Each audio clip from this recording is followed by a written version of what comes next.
महाभारत का युद्ध भारतीय महाकाव्य महाभारत में वर्णित एक प्रमुख युद्ध है जो पांडवों और कौरवों के बीच हुआ था। यह युद्ध लगभग 18 दिनों तक चला और इसका केंद्र कुरुक्षेत्र था, जो आधुनिक समय के हरियाणा राज्य में स्थित है।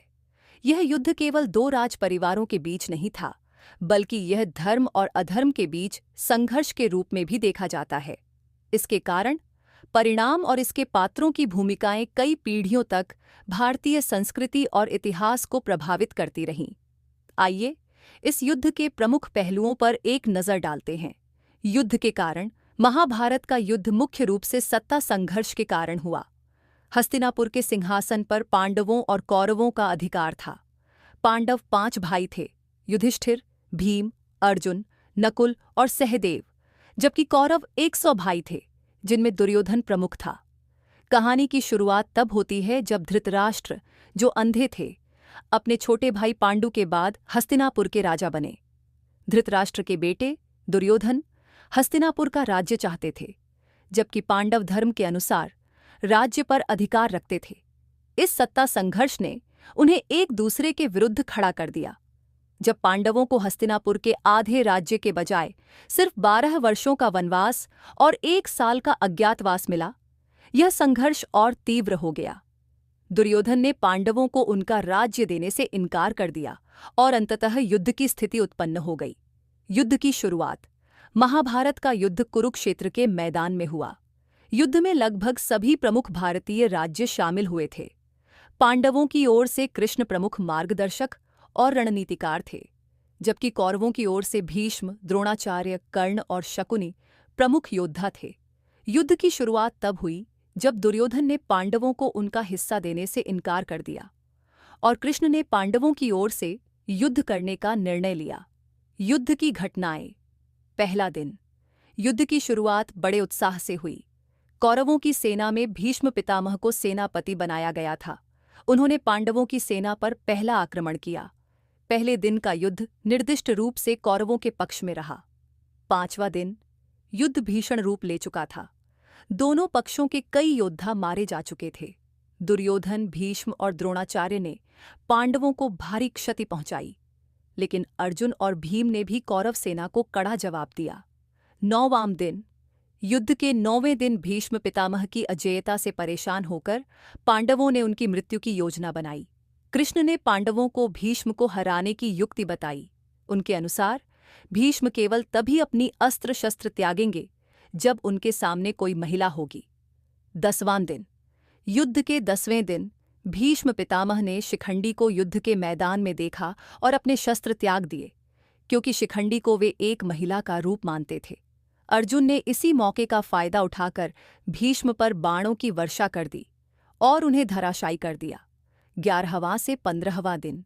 भीष्म के गिरने के बाद द्रोणाचार्य को कौरवों का सेनापति बनाया गया। उन्होंने अपनी महान युद्ध कला से पांडवों को भारी नुकसान पहुंचाया, लेकिन पांडवों ने छल का सहारा लेकर द्रोणाचार्य की मृत्यु सुनिश्चित की। 16वां और 17वां दिन कर्ण को सेनापति बनाया गया। कर्ण का अर्जुन के साथ पुराना वैर था और यह युद्ध उनके बीच एक निर्णायक लड़ाई के रूप में देखा गया। कर्ण ने अर्जुन को कई बार परास्त करने की कोशिश की, लेकिन अंततः अर्जुन ने कर्ण का वध कर दिया। 18वां दिन। युद्ध के अंतिम दिन भीम ने दुर्योधन को चुनौती दी और गदा युद्ध में उसे पराजित कर दिया। दुर्योधन की मृत्यु के साथ कौरव सेना का पतन हुआ और पांडवों ने विजय प्राप्त की। युद्ध के परिणाम। महाभारत का युद्ध केवल सैन्य संघर्ष नहीं था, बल्कि यह मानव स्वभाव, राजनीति, धर्म और जीवन के महत्वपूर्ण प्रश्नों को भी उठाता है। युद्ध के बाद युधिष्ठिर को हस्तिनापुर का राजा बनाया गया। हालांकि पांडवों की जीत हुई, लेकिन यह एक विषादपूर्ण विजय थी, क्योंकि इस युद्ध में उनके सभी प्रियजन मारे जा चुके थे। युद्ध का ऐतिहासिक और धार्मिक महत्व। महाभारत के युद्ध का भारतीय इतिहास और धर्म पर गहरा प्रभाव पड़ा। युद्ध से पहले भगवान कृष्ण ने अर्जुन को भगवद गीता का उपदेश दिया, जो धर्म, कर्म और मोक्ष के मार्ग को समझाने वाला एक महान ग्रंथ है। गीता के उपदेशों ने लाखों लोगों को प्रेरित किया है और यह हिंदू दर्शन का एक महत्वपूर्ण आधार है। युद्ध की तिथि और ऐतिहासिक संदर्भ। महाभारत का युद्ध कब हुआ, इसके बारे में ऐतिहासिक दृष्टिकोण से स्पष्ट रूप से कुछ कहा नहीं जा सकता। भारतीय पौराणिक कथाओं के अनुसार यह युद्ध द्वापर युग के अंत में हुआ था, जो लगभग 5000 साल पहले का समय बताया जाता है। हालांकि कुछ विद्वानों का मानना है कि यह युद्ध 1500 से 1200 ईसा पूर्व के बीच हुआ होगा। वैज्ञानिक और पुरातात्विक प्रमाण इस युद्ध की तिथि को सुनिश्चित करने में अभी तक सफल नहीं हुए हैं।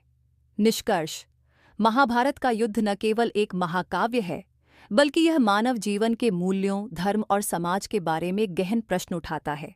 इसके पात्र, उनकी कहानियां और उनके द्वारा लिए गए निर्णय आज भी लोगों को सिखाते हैं कि धर्म और अधर्म के बीच का संघर्ष कभी सरल नहीं होता, लेकिन सत्य और धर्म की जीत सुनिश्चित होती है।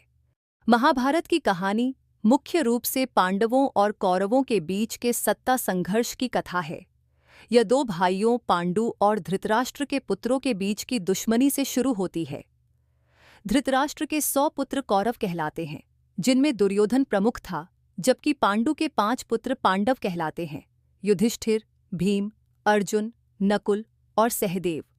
धृतराष्ट्र, जो अंधे थे, ने राज्य को अपने पुत्रों और पांडवों के बीच बांटने की बजाय पूरे राज्य पर कौरवों का अधिकार मान लिया।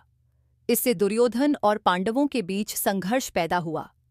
दुर्योधन ने पांडवों को छल से हराकर उन्हें वनवास भेज दिया। वनवास के बाद जब पांडव अपना राज्य वापस मांगने आए, तो दुर्योधन ने उन्हें देने से इनकार कर दिया।